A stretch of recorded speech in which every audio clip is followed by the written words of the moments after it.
Te doy mi corazón Brierton, 3. Autora, Julia Quinn. Traducción, Mireia Terés Loriente. Audiolibro hecho por Aikaba Torayami. Sinopsis. Como en el cuento de Cenicienta, Sophie ve una noche cumplirse su sueño. A espaldas de su madrastra, se viste como una reina y acude al baile de disfraces más importante de Londres. Lo que es más, consigue captar la atención de Benedict Brierton, el soltero más atractivo y encantador de la reunión. Sin embargo, pronto vuelve a enfrentarse a su cruda realidad, la de una hija ilegítima, pobre y sin recursos. El destino quiere darle una segunda oportunidad cuando entra a servir en casa de Benedict, aunque él no reconoce en ella a la hermosa joven a la que lleva años buscando.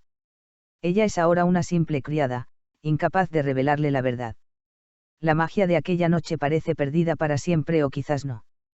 De princesa radiante. Sophie vivió una infancia extraña. Todos sabían que era hija del conde de Penwood y, aunque éste nunca la reconoció como tal, cuidó de que no le faltara nada. Todo cambió cuando su padre se casó de nuevo, y la madrastra y sus dos hijas hicieron de la vida de Sophie una pesadilla. Muerto el conde, su testamento las obligaba a cuidar de la niña, pero nunca la consideraron una igual. Y tampoco le permitirían nunca que se atreviera a competir con ellas por la atención de los muy cotizados solteros de la familia Brierton, tan atractivos como bien situados. Antes, la echarían a la calle donde, suponían, no tendría jamás una oportunidad de acercarse a ellos. Criada en casa del príncipe.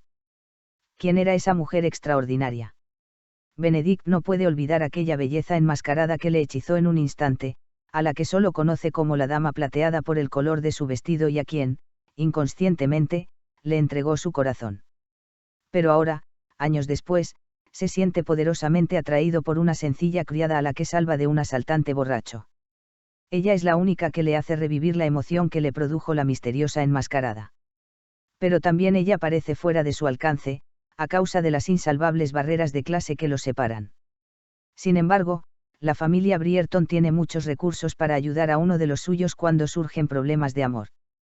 Ya está bien avanzada la temporada de 1815, y si bien se podría pensar que en los salones no se hablaría de otra cosa que de Wellington y Waterloo, la verdad es que las conversaciones han variado muy poco desde la temporada del año pasado, las cuales se centraron en el tema más eterno de la sociedad, el matrimonio. Como siempre, las esperanzas matrimoniales entre las jovencitas que se presentan en sociedad se centran en la familia Brierton, muy concretamente en el mayor de los hermanos disponibles, Benedict. Puede que no posea un título de nobleza, pero parece que su hermoso rostro, su gallarda figura y su abultado monedero compensan muy bien esa carencia. En realidad, en más de una ocasión esta autora ha oído decir a una madre ambiciosa refiriéndose a su hija, se casará con un duque, o con un Brierton. Por su parte, al señor Brierton se lo ve muy poco interesado en las jovencitas que frecuentan los salones de la alta sociedad. Asiste a casi todas las fiestas, pero en ellas no hace otra cosa que mirar la puerta, presumiblemente esperando la aparición de una persona especial. Una posible novia, tal vez. Revista de Sociedad de Lady Whistledown, 12 de julio de 1815. Prólogo. Todo el mundo sabía que Sophie Beckett era hija ilegítima. Todos los criados lo sabían. Pero todos querían a Sophie. La querían desde el momento en que llegó a Penwood Park a los 3 añitos, un pequeño bultito dejado en la grada de la puerta principal una lluviosa noche de julio, envuelto en una chaqueta demasiado grande. Y puesto que la querían, simulaban que era exactamente lo que el sexto conde de Penwood decía que era, la huérfana de un viejo amigo. ¿Qué más daba que los ojos verde musgo y los cabellos rubio oscuro de Sophie fueran idénticos a los del conde? ¿Qué más daba que la forma de su cara tuviera un extraordinario parecido con la de la madre del conde, que había muerto recientemente, o que su sonrisa fuera una réplica exacta de la sonrisa de la hermana del conde? Nadie deseaba herir los sentimientos de Sophie, ni arriesgarse a perder el empleo, haciendo notar esos parecidos. El conde, un tal Richard Gunningworth, jamás hablaba de Sophie ni de sus orígenes, pero seguro que tenía que saber que era su hija bastarda. Nadie sabía el contenido de la carta que el ama de llaves sacó del bolsillo de la chaqueta que envolvía a Sophie aquella lluviosa noche en que la descubrieron en la puerta. El conde quemó la misiva a los pocos segundos de leerla, observó enroscarse el papel en las llamas, y luego ordenó que le prepararan una habitación a la pequeña, cerca de la sala de los niños. Y desde entonces, ella continuó en esa habitación. Él la llamaba Sofía, y ella lo llamaba, Milord, y se veían unas pocas veces al año, cuando él venía de Londres a visitar la propiedad, lo que no hacía muy a menudo. Pero tal vez lo más importante es que Sofía sabía que era bastarda. No tenía muy claro cómo lo supo, solo sabía que lo sabía, y que tal vez lo había sabido toda su vida. No recordaba nada de su vida anterior a su llegada a Penwood Park, pero sí recordaba un largo viaje en coche a través de Inglaterra, y recordaba a su abuela, terriblemente delgada, la que tosiendo y resollando le decía que iba a ir a vivir con su padre. Y más que cualquier otra cosa, recordaba el momento cuando estaba de pie ante la puerta bajo la lluvia, sabiendo que su abuela estaba escondida entre los arbustos, esperando para ver si la llevaban al interior de la casa. El conde le puso los dedos bajo la barbilla a la pequeña y le levantó la cara hacia la luz, y en ese momento los dos supieron la verdad. Todos sabían que Sofía era bastarda y nadie hablaba de eso, y todos estaban muy felices con ese arreglo. Hasta que el conde decidió casarse. Sofía se sintió muy contenta cuando se enteró de la noticia. El ama de llaves le dijo que el mayordomo había dicho que el secretario del conde había dicho que el conde pensaba pasar más tiempo en Penwood Park ahora que era un hombre de familia. Y aunque ella no echaba exactamente de menos al conde cuando no estaba, pues era difícil echar de menos a alguien que no le prestaba mucha atención ni siquiera cuando estaba ahí, se le ocurrió que tal vez podría echarlo de menos si llegaba a conocerlo mejor, y que si llegaba a conocerlo mejor tal vez él no se marcharía con tanta frecuencia. Además, la camarera de la planta superior le dijo que el ama de llaves había dicho que el mayordomo de los vecinos había dicho que la futura esposa del conde ya tenía 2 hijas, de edades cercanas a la de ella. Después de pasar 7 años sola en la sala de los niños, a ella le encantó esa noticia. A diferencia de los demás niños del distrito, a ella jamás la invitaban a las fiestas ni a los eventos de la localidad. En realidad nunca nadie la insultaba llamándola bastarda, hacer eso habría equivalido a llamar, mentiroso, al conde, el que después de declarar que ella era su pupila y estaba bajo su custodia, jamás volvió a tocar el tema. Pero al mismo tiempo, el conde jamás hizo ningún gran esfuerzo por lograr que la aceptaran. Así pues, a sus 10 años, sus mejores amigos eran las criadas y los lacayos, y sus padres bien podrían haber sido el ama de llaves y el mayordomo. Pero por fin iba a tener hermanas.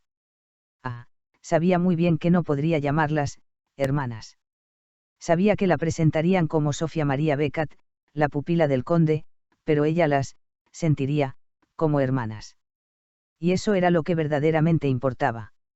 Y así, una tarde de febrero, Sofía se encontró en el gran vestíbulo principal junto con todos los criados reunidos allí, esperando, mirando por la ventana para ver llegar por el camino de entrada el coche del conde que traía a la nueva condesa y a sus 2 hijas. Y al conde, claro. ¿Cree que le caeré bien?, preguntó en un susurro a la señora Gibbons, el ama de llaves. A la esposa del conde, quiero decir. Claro que le caerás bien, cariño, le susurró la señora Gibbons. Pero Sofía vio que en sus ojos no había tanta seguridad como en el tono de su voz. Tal vez la nueva condesa no aceptaría de buena gana la presencia de la hija bastarda de su marido. Y tendré las clases con sus hijas. No tiene ningún sentido que te den las clases por separado. Sofía sintió, pensativa, y entonces vio el coche avanzando por el camino de entrada. Se revolvió inquieta. Han llegado. Susurró, nerviosa. La señora Gibbons alargó la mano para darle una palmadita en la cabeza, pero ella ya había corrido hasta la ventana, y estaba con la cara prácticamente pegada al cristal. El conde bajó primero del coche y se volvió a ayudar a bajar a 2 niñas. Estas vestían abrigos negros iguales. Una llevaba una cinta rosa en el pelo, la otra, una cinta amarilla. Cuando las niñas se hicieron a un lado, el conde alargó la mano hacia el interior del coche para ayudar a bajar a una última persona. A Sofía se le quedó el aire atrapado en la garganta mientras esperaba la aparición de la condesa. Cruzó los deditos y de sus labios salió una sola súplica: por favor. Por favor, que me quiera. Tal vez si la condesa la amaba, el conde la amaría también, y tal vez, aunque no la llamara hija, la tratara como si lo fuera, y entonces serían una verdadera familia. Mirando por la ventana, Sofía vio bajar del coche a la condesa, y sus movimientos tan elegantes y gráciles le recordaron a la delicada alondra que de vez en cuando chapoteaba en el agua del bebedero del jardín. Incluso su sombrero estaba adornado por una larga pluma color turquesa que brillaba al sol del crudo invierno. «¡Qué hermosa es!», susurró. Echó una rápida mirada a la señora Gibbons para calibrar su reacción, pero el ama de llaves estaba muy erguida, en rígida posición de firmes, sus ojos fijos al frente, esperando que el conde hiciera entrar a su nueva familia para hacer las presentaciones. Sofía tragó saliva, sin saber dónde tenía que situarse. Todos los demás parecían tener un lugar asignado. Los criados estaban formados según categorías, desde el mayordomo a la más humilde de las fregonas. Incluso los perros estaban sentados sumisamente en un rincón, sus correas sujetas firmemente por el encargado de los perros cazadores. Pero ella era una desarraigada. Si de verdad fuera la hija de la casa, estaría junto a su institutriz esperando a la nueva condesa. Si de verdad fuera la pupila del conde, estaría en ese lugar también. Pero la señorita Timmans había cogido un fuerte catarro y se negó a salir de la sala de estudio de los niños para bajar. Ninguno de los criados creyó ni por un instante que estuviera enferma de verdad. Había estado muy bien la noche anterior, pero todos comprendían su mentira. Después de todo, Sofía era la hija ilegítima del conde, y nadie habría querido ser la persona que hiciera un insulto a la condesa presentándole a la bastarda de su marido. Y la condesa tendría que ser ciega o tonta, o las dos cosas, para no darse cuenta al instante de que la niña era algo más que la pupila del conde. Repentinamente abrumada por la timidez, Sofía fue a ponerse en un rincón, encogida, cuando dos lacayos abrieron las puertas con ademán triunfal. Primero entraron las dos niñas, que se hicieron a un lado para que entrara el conde llevando a la condesa. El conde presentó a la condesa y a sus hijas al mayordomo, y el mayordomo les presentó al resto de los criados. Y Sofía esperó. El mayordomo presentó a los lacayos, a la cocinera jefe, al ama de llaves, a los mozos de cuadra. Y Sofía continuó esperando. Presentó a las cocineras, a las camareras de la planta superior, a las fregonas. Y Sofía continuó esperando. Finalmente el mayordomo, que se llamaba Ramsay, presentó a la más humilde de las criadas, una fregona muy joven llamada Dulcie que había entrado a trabajar ahí solo hacía una semana. El conde movió la cabeza de arriba abajo, dio las gracias, y Sofía seguía esperando, sin tener la menor idea de qué debía hacer. Entonces se aclaró la garganta y avanzó un paso, con una nerviosa sonrisa en la cara. No pasaba mucho tiempo con el conde, pero siempre que él visitaba Penwood Park la presentaban a él, y él siempre le dedicaba algunos minutos de su tiempo, para preguntarle cómo le iba en las clases y lecciones, y luego la instaba a volver a la sala de los niños. Seguro que él seguiría queriendo saber cómo le iba en los estudios, aun cuando se hubiera casado. Seguro que querría saber que ya dominaba la ciencia de multiplicar fracciones y que no hacía mucho la señorita Timmans había declarado que su pronunciación del francés era perfecta. Pero él estaba ocupado diciéndoles algo a las hijas de la condesa y no la oyó. Volvió a aclararse la garganta, esta vez más fuerte, y dijo: «Milord». Notó que la voz le salió más temblorosa de lo que hubiera querido. El conde se volvió hacia ella. «Ah, Sofía. No sabía que estabas aquí». Sofía sonrió de oreja a oreja. No era que él hubiera hecho caso omiso de ella, después de todo. «¿Y quién es esta niña?», preguntó la condesa, acercándose más para verla mejor. «Mi pupila», contestó el conde. «La señorita Sofía Beckett». La condesa le clavó una mirada evaluadora, y entrecerró los ojos. Y los entrecerró más. Y los entrecerró más aún. «Ya veo», dijo. Y todos los presentes en el gran vestíbulo comprendieron al instante que sí lo veía. «Rosamund», dijo la condesa girándose hacia sus dos hijas. «Poussy. Venid conmigo». Las niñas se pusieron inmediatamente al lado de su madre. Sofía se atrevió a sonreírles. La más pequeña le correspondió la sonrisa, pero la mayor, cuyo pelo era del color del oro batido, siguiendo el ejemplo de su madre, levantó la cara apuntando la nariz hacia arriba y firmemente desvió la vista. Sofía tragó saliva y volvió a sonreír a la niña amistosa, pero esta vez la niña se mordió el labio inferior, indecisa, y bajó la vista hacia el suelo.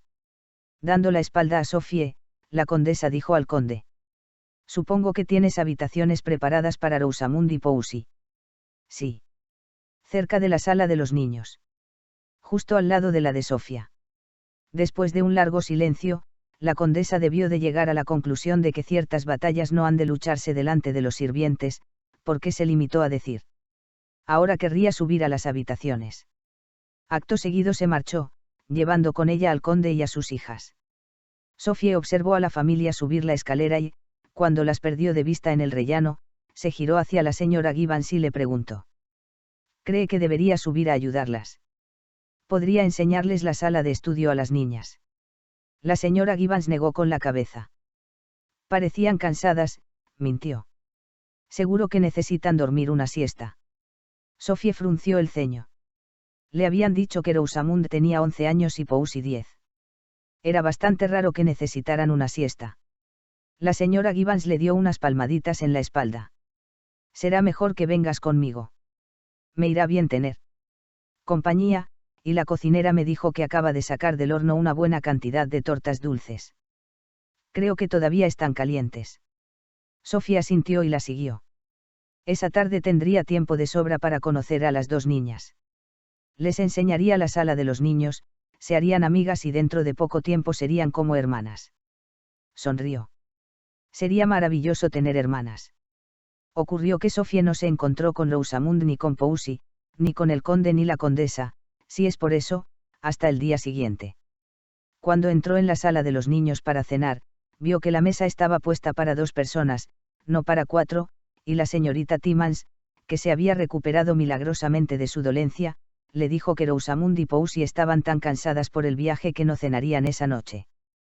Pero las niñas tenían que recibir sus clases, de modo que a la mañana siguiente llegaron a la sala arrastrando penosamente los pies detrás de la condesa. Sofía ya llevaba casi 1 hora trabajando en sus lecciones, y levantó la vista de su deber de aritmética con gran interés. Pero esta vez no sonrió a las niñas, le pareció que era mejor no hacerlo. Señorita Timmans, dijo la condesa. Milady, respondió la señorita Timmans inclinándose en una venia. Ha dicho el conde que usted enseñará a mis hijas. Pondré el mayor esmero, milady. La condesa hizo un gesto hacia la niña mayor, la que tenía el pelo dorado y los ojos color aciano. Sofía pensó que era tan bonita como la muñeca de porcelana que le enviara el conde desde Londres cuando cumplió 7 años. Ella es Rosamund, dijo la condesa. Tiene 11 años. Y ella es Poussy, añadió, indicando a la otra niña, que no había apartado los ojos de sus zapatos. Tiene 10. Sofía miró a Poussy con gran interés, a diferencia de su madre y de su hermana, tenía el pelo y los ojos muy oscuros, y las mejillas un poco rollizas. Sofía también tiene 10 años, repuso la señorita Timmans. La condesa frunció los labios. Quiero que lleve a las niñas a un recorrido por la casa y el jardín. La señorita Timmans asintió. Muy bien. Sofía, deja la pizarra. Después podremos volver a la aritmética. Solo a mis hijas, interrumpió la condesa, con voz cálida y fría al mismo tiempo. Quiero hablar con Sofía a solas. Sofía tragó saliva y trató de levantar la vista hasta los ojos de la condesa, pero no logró pasar más arriba del mentón. Mientras la señorita Timmans hacía salir de la sala a las niñas, se puso de pie, esperando más órdenes de la nueva esposa de su padre. Sé quién eres, le dijo la condesa tan pronto como se cerró la puerta. Mi milady. Eres su bastarda, y no intentes negarlo. Sofía guardó silencio. Esa era la verdad, claro, pero nunca nadie lo había dicho jamás en voz alta. Al menos no a su cara. La condesa le cogió el mentón y se lo apretó y tironeó hasta que ella se vio obligada a mirarla a los ojos. Escucha, le dijo la condesa en tono amenazador. Puede que vivas en Penwood Park y que compartas las clases con mis hijas, pero no eres otra cosa que una bastarda y eso serás toda tu vida. No cometas jamás, nunca, el error de pensar que vales tanto como el resto de nosotras. Sofía dejó escapar un suave gemido. La condesa le tenía enterradas las uñas bajo la barbilla. Mi marido, continuó la condesa, siente una especie de equivocada obligación hacia ti. Es admirable que se ocupe de reparar sus errores, pero es un insulto para mí que te tenga en mi casa, te alimente, te vista y te eduque como si fueras su verdadera hija. Pero es que era su verdadera hija, pensó Sofía, y esa había sido su casa desde mucho más tiempo que de la condesa. La condesa le soltó bruscamente el mentón. No quiero verte, siseó. No quiero que me hables, y no intentes jamás estar en mi compañía. Tampoco hablarás con Rosamund ni con Poussy fuera de las horas de clase. Ellas son las hijas de la casa ahora, y no deben asociarse con niñas de tu calaña. ¿Alguna pregunta? Sofía negó con la cabeza. Estupendo. Dicho eso, la condesa salió rápidamente de la sala, dejando a Sofía con las piernas y los labios temblorosos. Y muchísimas lágrimas. Con el tiempo Sofía se fue enterando de más cosas acerca de su precaria situación. Los criados siempre lo sabían todo, por lo tanto, todo llegaba finalmente a sus oídos. La condesa, cuyo nombre era Araminta, había insistido desde el primer día en que la expulsaran de la casa. Pero el conde se negó. No era necesario que amara a Sofía, le dijo tranquilamente, ni siquiera era necesario que le cayera bien, pero tenía que soportarla. Él había reconocido su responsabilidad hacia la niña durante 7 años y no estaba dispuesto a dejar de hacerlo. Siguiendo el ejemplo de Araminta, Rosamund y Poussy trataban a Sofía con hostilidad y desdén, aunque estaba claro que el corazón de Poussy no era dado a la tortura y la crueldad como lo era el de Rosamund. No había nada que gustara más a Rosamund que pellizcarle y retorcerle la piel del dorso de la mano cuando la señorita Timmans no estaba mirando. Ella nunca decía nada, dudaba de que la señorita Timmans tuviera el valor de reprender a Rosamund, la que sin duda correría a contarle una falsedad a Araminta, y si alguien advertía que sus manos siempre tenían moretones, nadie lo decía jamás. Poussy le demostraba amabilidad de tanto en tanto, aunque con más frecuencia que menos se limitaba a suspirar y decir: mi mamá dice que no debo ser simpática contigo. En cuanto al conde, nunca intervenía. Y así continuó la vida de Sofía durante 4 años, hasta que el conde sorprendió a todo el mundo una tarde mientras tomaba el té en la Rosaleda, cuando, llevándosela mano al pecho y emitiendo una resollante exclamación, cayó de bruces sobre los adoquines. No recuperó el conocimiento. Su muerte fue una conmoción para todo el mundo. El conde solo tenía 40 años. ¿Quién podía imaginar que le fallaría el corazón siendo tan joven? Y nadie se sorprendió más que Araminta, la que desde su noche de bodas había intentado desesperadamente concebir al importantísimo heredero. Podría estar encinta. Se apresuró a decir a los abogados del conde. No pueden darle el título a un primo lejano. Yo podría estar embarazada. Pero no estaba embarazada, y cuando se leyó el testamento del conde un mes después, los abogados decidieron darle el tiempo a la condesa para que comprobara si estaba embarazada. Araminta se vio obligada a sentarse al lado del nuevo conde, un joven bastante disipado que se pasaba la mayor parte del tiempo borracho. La mayoría de los deseos expresados por el conde en su testamento eran del tipo normal. Dejaba legados a los criados leales. Dejaba fondos para Rosamund, Poussy e incluso Sofía, asegurando respetables dotes para las 3 niñas. Y entonces, el abogado llegó al nombre de Araminta. A mi esposa Araminta Gunningworth, condesa de Penwood, dejó un ingreso anual de 2.000 libras. ¿Solo eso?, exclamó Araminta. A menos que acceda a albergar, proteger y cuidar de mi pupila, la señorita Sofía María Beckett, hasta que cumpla los 20 años, en cuyo caso el ingreso anual se triplicará a 6.000 libras. No la quiero, susurró Araminta. No tiene por qué hacerlo, le recordó el abogado. Puede vivir con unas míseras 2.000 libras al año. Ladró ella. Creo que no. El abogado, que vivía con bastante menos de 2.000 libras al año, guardó silencio. El nuevo conde, que había estado bebiendo sin parar durante toda la reunión, se limitó a encogerse de hombros. Araminta se puso de pie. ¿Cuál es su decisión?, le preguntó el abogado. La acepto, contestó ella en voz baja. Voy a buscar a la niña para decírselo. Araminta negó con la cabeza. Se lo diré yo personalmente. Pero cuando Araminta encontró a Sofía se cayó unas cuantas cosas importantes. Continuará.